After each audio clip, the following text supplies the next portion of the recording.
रास्ता दे अनेक बाटोई जगन्नाथ को दर्शन करने जाऊथांती। हाथ में अनेक पूजा सामग्री कदली नड़िया आदि अर्पण करती।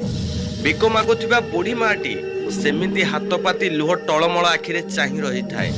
स्वामी मरीजा पर पुओ को पाठ पढ़े बड़ मनीषटीए करि सत, किंतु प्रकृत मनीष करि नाही। जदि ताकू शासन करिथांती दुख कौन जणई थांती, आज बड़ दांडरे थाली पाती भिक मागी नथांती।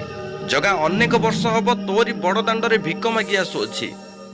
एठी अनेक धनी व्यक्ति माने पूजा करुथुबा ब्राह्मण मानंकु असंख्य पैसा देई तते दर्शन करंती, किंतु गाँ गहळीरु आसुथिबा भक्त माने आम भली भिकारुणी मानंकु जहाँ आनी थांती देई दियंती।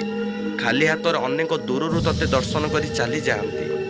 प्रभु तू कौन सत्तरे तते पाखरु देखुथिबा धनी मानंकु दर्शन देउ ना दूररु दर्शन करुथिबा भक्त मानंकु दर्शन देउ? समस्ते कहती तू धनी ठाकुर, किंतु मो भली अनेक असहाय मनीष माने जानिछंती तू गरीबर दुख बुझुथिबा भक्त मानकर ठाकुर।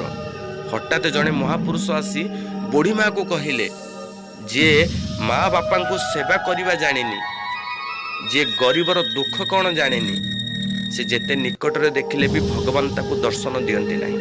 अनेक दूर रे थाई माता पितांकर सेवा सह जो माने मानव सेवा करिथांती भगवान सेमानकु देखा देइथांती।